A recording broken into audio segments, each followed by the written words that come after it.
Després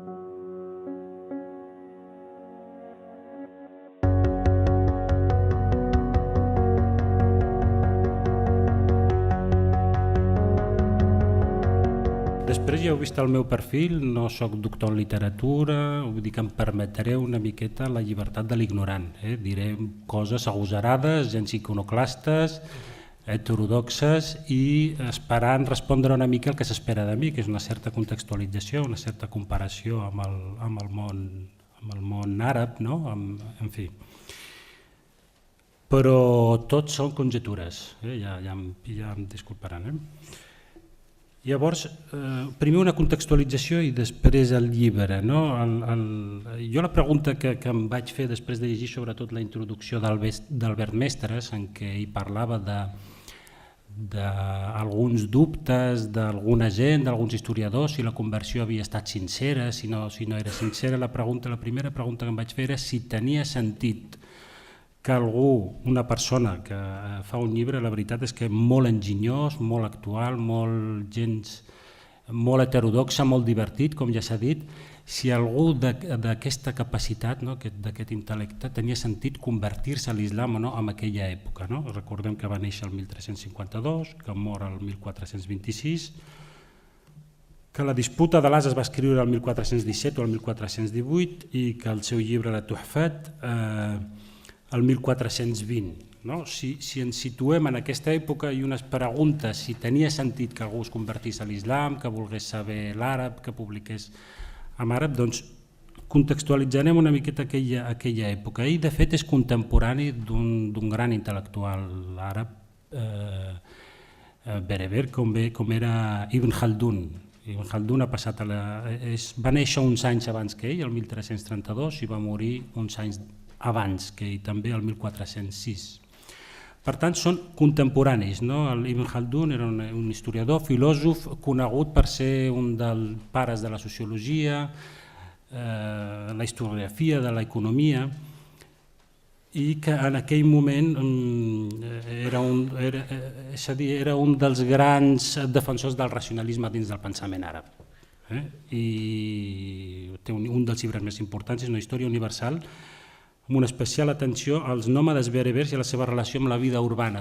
M'admira que en aquella època, perquè els berebers, els amazics, la seva història és una història bastant trepitjada, la nostra història, jo vinc d'allà també, és a dir, és una història sense història, la llengua no s'ha conservat, i que en aquells moments, en l'època del racionalisme àrab, del racionalisme musulmà, doncs Ibn Khaldun, un dels grans pensadors àrabs, hi va fer una història sobre ells, i va contextualitzar, va escriure sobre els berebers. Llavors, Ibn Khaldun, i això ho podeu trobar a la Wikipedia mateix, vull dir el que diré ara mateix, és un resum per intentar qui era Ibn Khaldun. Ibn Khaldun, ell en constatar la crisi i el canvi, i en busca una explicació amb la constant crisi vital i els canvis, acudint al racionalisme que hi ha dins de l'aristotelisme, és a dir, que no oblida que tenim una història, que la història no només és la de l'àrab, la musulmana, sinó que se'n va a altres fonts, com és Aristòtil, i la seva classificació de les coses basades en l'existència de característiques comunes i l'aplica a l'estudi de la civilització humana. És a dir, que tracta, com poden veure, era un autor que tractava de buscar l'universalisme, vull dir, allò que ens unia a les persones, algunes coses de les que compartim, parlem les llengües que parlem, la religió que tinguem, etc. I en el camp econòmic analitza la dinàmica dels mercats, els conceptes de població, preu, benefici, formació de capital, etc. Vull dir que realment aquest senyor era contemporani, més nascut també a Tunis, l'Anselm Turmeda hi va a Tunis, no sabria dir si s'havien conegut, si s'han tractat, no sé, però diguéssim que són contemporanis, nascut a Tunis, i l'Anselm Turmeda, per tant, és contemporani, i Ibn Khaldun ha passat a la història del món musulmà com el darrer intel·lectual de l'humanisme àrab i musulmà, com el darrer fins al segle XIX. És a dir, que la història de l'islam i la història del racionalisme àrab s'atura amb la mort d'Ibn Khaldun al 1406, és a dir, principis del segle XV. I ja s'havia aturat, ell és una mica l'últim, perquè ja s'havia, en el segle XIII, amb la mort d'Averroès, d'Ibn Rushd, el Mohammed Darkoun, que és un gran estudiador de l'humanisme àrab. Ell diu que l'humanisme, les llums de l'islam estan entre el segle X i el segle XIII sobretot, i ho allarga una miqueta fins al segle XV. La base del racionalisme del pensament musulmà i àrab està aquí. Ibn Khaldun, per tant, és l'últim. I ja haurem d'esperar fins al segle XIX, vaig una miqueta al món musulmà, ja haurem d'esperar fins al segle XIX, on aquest pensament racional, humanista i universal que forma part del pensament musulmà intenti de nou guanyar terreny. Mohammed Darkoun, que és un gran historiador nascut a Argèlia i emigrat a França, i té diversos llibres, un dels més coneguts és l'humanisme i l'islam, o crítica del pensament musulmà, que va morir el 2010, em penso. Doncs ell diu que la mort d'Ibn Khaldun el 1406 representa una època clau que marca el pas històric a noves condicions polítiques, socials, econòmiques, culturals, lingüístiques, d'exercici del pensament crític i científic. És a dir, que aquest final suposa també la mort de l'àrab com a llengua universal.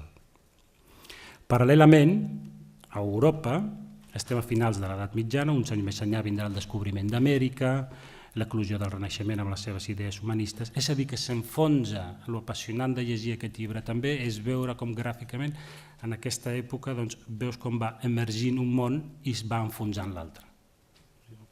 El món musulmà està en crisi des de llavors i s'endinsa en el que alguns autors com el Jabri anomenen l'etapa de la decadència, que ja veieu que va durar segles i dura encara. Una etapa que inaugura una concepció tradicional de la tradició, és a dir, que no és històrica, que no és racional, que no és científica. El que el Jabri mateix diu, passem a ser éssers tradicionals, no éssers amb tradició. O sigui que en aquella època es va acabant el pensament racional. És a dir, que s'allunya del racionalisme, de l'humanisme àrab, del qual Averroes especialment i Ibn Khaldun van ser els últims representants, fins a arribar a la Nahda, que vol dir el Renaixement, al segle XIX, del 1800 al 1940 aproximadament. Després va venir la Nahda, el Renaixement s'atura amb la colonització.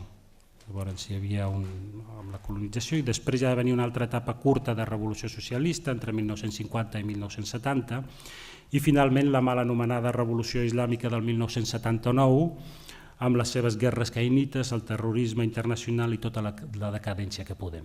Les llums que tenim són, al segle XX, emergeixen tímidament amb una sèrie de pensadors i reformistes, poc coneguts encara aquí, alguns d'ells recollits en un molt bon llibre de Rashid Benzine, que és Les Nouveaux Penseurs de l'Islam, els nous pensadors de l'Islam, que espero que algun dia es puguin traduir, a més és un llibre molt assequible, dels quals que hagi llegit amb una certa profunditat és el Mohammed Darkoun, que ja he comentat ja, d'Argèlia, França, el Mohammed al-Jabri, del Marroc, i Mohammed Talbi, de Tunísia. Darkoun i al-Jabri ja estan morts de fa uns anys i Talbi està molt gran. Ara tenim l'esperança amb el Rashid Benzine, que continua una miqueta la seva obra, i alguns altres, que són les espurnes que donen esperança que el pensament racional pot continuar i que a més veu d'aquesta història que diem. Tots ells insistentment parlant de revisar la nostra història, contextualitzar la història, fer una lectura científica i racional de l'Alcorà. Amb tota aquesta introducció que vull dir? Que té sentit que una persona com l'Anselm Turmeda admirés el món musulmà, admirés el pensament àrab, perquè pensem que estava en el moment on era una història exitosa, reeixida, de pensament racional, de filòsofs a admirar, de pensadors a admirar. És a dir, que em puc representar perfectament que una persona heterodoxa, inquieta, vulgui apropar-se al món musulmà en aquella època. Recordem que ja un segle abans, el mateix Ramon Llull, per suposat sense arribar a convertir-se, però l'àrab el tenia com a font de coneixement i no era un coneixement, anar a conèixer l'àrab com una cosa exòtica, sinó que era la llengua, i llavors l'àrab era la llengua de la ciència. la llengua de la racionalitat, la llengua on un podia aprendre àlgebra, simbologia. És a dir, que s'anava, es buscava en el món musulmà i en el món àrab perquè hi havia sentit, perquè hi havia cultura i perquè hi havia una història reeixida. I per tant, personalitats d'aquestes característiques que es volguessin apropar al món musulmà tenia sentit. Dic tot això perquè en la introducció, i aquí venen tot de conjetures, jo m'he divertit també fent aquesta presentació i em van convidar, jo diré el que em sembla i després, quan em rebatin, diré no ho sé. Però jugarem una miqueta. Dic tot això perquè l'Albert Mestres en la introducció parla dels estudiosos que confonen l'obra amb una falsa biografia de l'autor en la que han volgut veure o qüestionar, entre altres coses, la sinceritat de la conversió d'Anselm Turmeda. Per això mateix es podria concloure que sentit en tenia, especialment una personalitat tan inquieta, subversiva, en el sentit de qüestionar l'ordre establert i humanista, com jo intueixo que era l'Anselm Turmeda.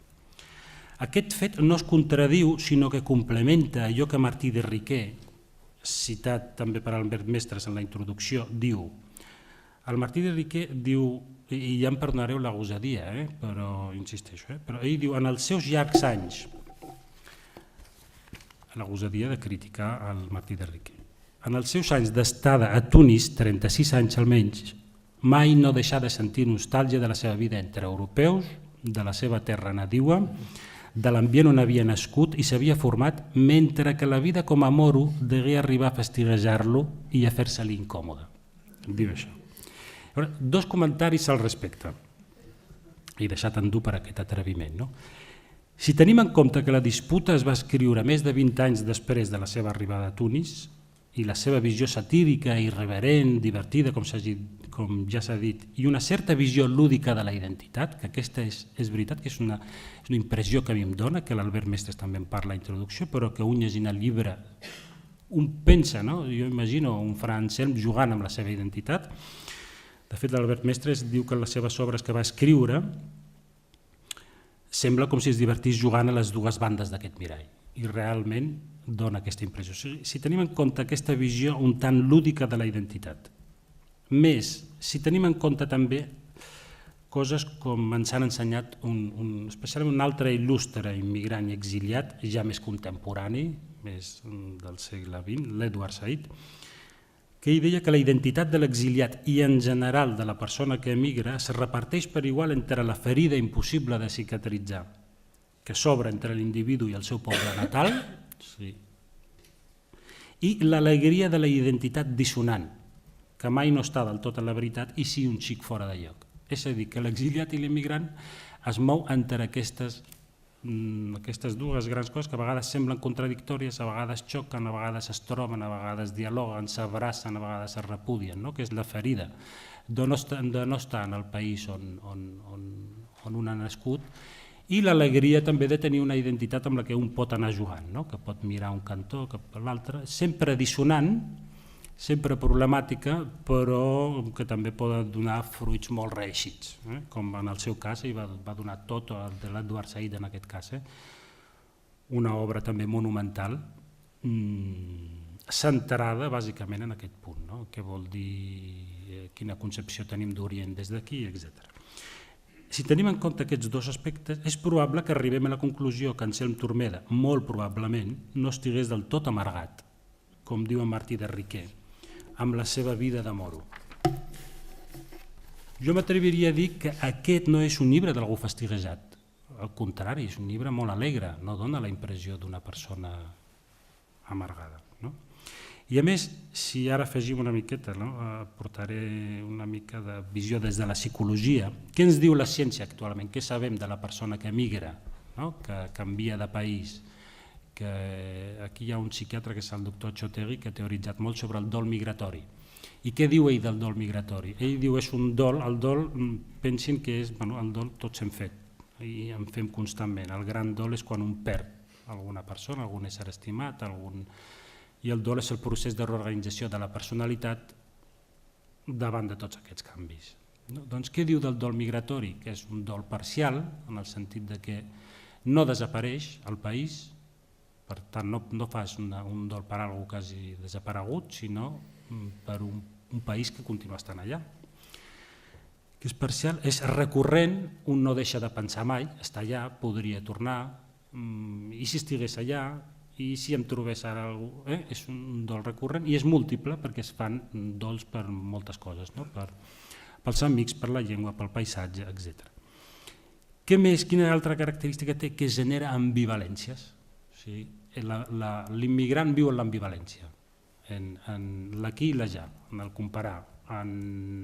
Estaria millor allà, estic millor aquí, aquí s'està bé, ostres, però per les festes estaria millor allà. És a dir, que l'ambivalència va amb l'immigrant, va amb l'exiliat, i si ens imaginem un Anselm Turmeda immigrant o exiliat, és a dir, que és lògic aquesta certa ambivalència de la qual parlen els historiadors i que afecta la identitat. Jo tinc un amic que un psiquiatre, precisament, que va estudiar al Marroc, va llicenciar en Medicina, va venir a fer l'especialització, es va instal·lar aquí, va trobar una molt bona feina, és a dir, que estava bastant bé, però arriba un moment, té un fill i diu, jo me n'entorno. Se n'entorna i quan parlo amb ell dic, què tal? Diu, bé, estic bé, la meva clínica bé, i diu, però m'he proposat no comparar, és a dir, no viure en l'ambivalència. I jo li dic, ho has aconseguit? No. No ho ha aconseguit, però l'intent és bo, és a dir, no vull viure sempre, però un ho aconsegueix del tot, no. Per tant, jo imagino que el pobre Fra Anselm devia viure en l'ambivalència. I ja anant a l'obra, a mi m'ha interessat molt i agraeixo molt l'oportunitat perquè és un llibre del qual un havia sentit a parlar al COU a batxillerat, no recordo bé, jo que te'l senyalen però que no l'havia llegit. I llegir-lo d'aquesta manera, a més treballar-lo amb una certa profunditat, m'ha divertit, m'ha fascinat tant la forma com el fons. La forma m'ha semblat molt enginyosa, no sabia que bevia de fonts àrabs, que avui he descobert, però la forma m'ha semblat molt enginyosa i el contingut encara més. És d'un enginy i d'una saviesa que impressiona. És un llibre subversiu, jo el trobo subversiu en el sentit que qüestiona l'ordre, és universal i per això actual. Si un pensa que va ser escrit el 1417, encara impressiona més.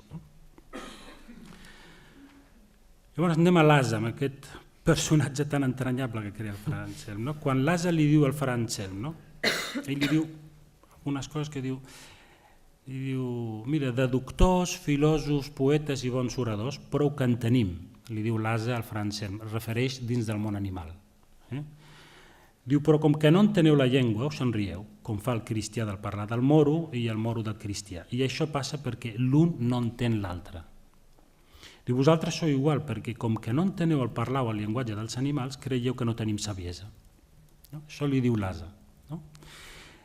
Una altra cosa que li diu és, entre vosaltres hi ha malvats jueus, cristians, turcs, sarraïns, tàrtars, salvatges i d'altres fins a l'infinit que no tenen cap llei ni n'obeeixen cap. I tanmateix cadascú diu i creu que té la veritat.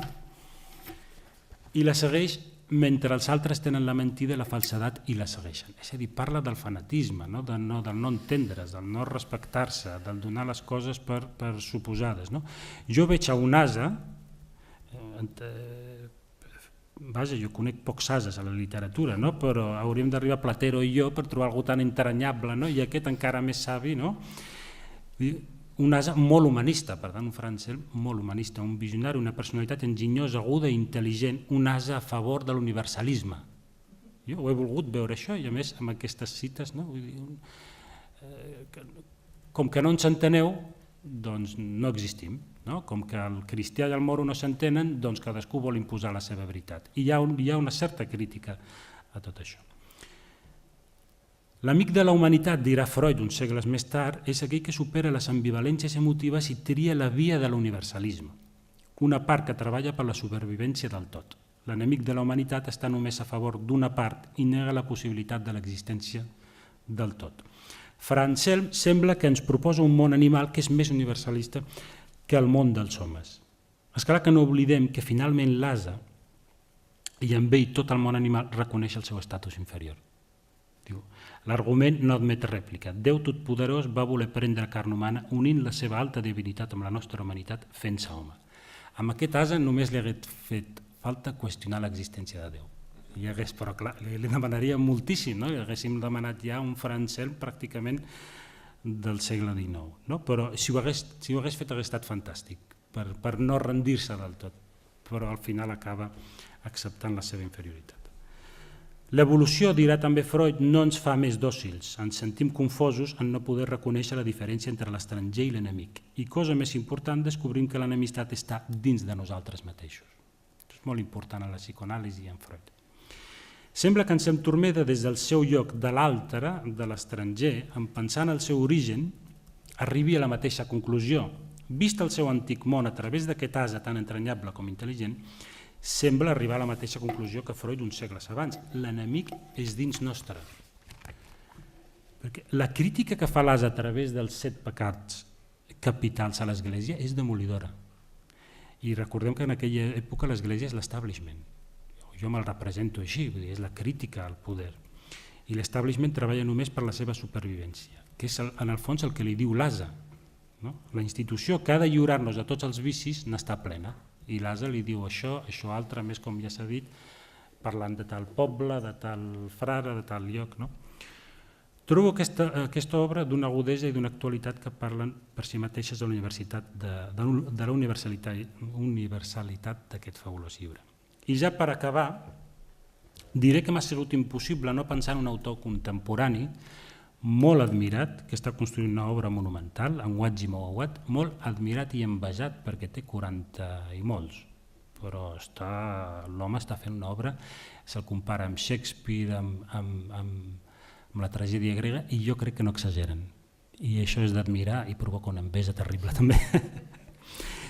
Un autor que fa el camí invers que fa Anselm Turmeda, perquè igual que en aquell moment la raó podia estar a l'altra riba, un àrab en la nostra època, i en l'itinerari que fa el Mowawat, deia és un àrab que emigra a França primer i a Canadà després. Des del seu món de l'altre, l'àrab, al nostre. Per què? Perquè es pot escriure i pensar lliurement actualment en el món àrab i musulmà? No, de cap de les maneres. Ja hem dit abans què ha passat amb el racionalisme i l'humanisme en el món àrab. Dossier arxivat que en dirà el Mohammed Arqun.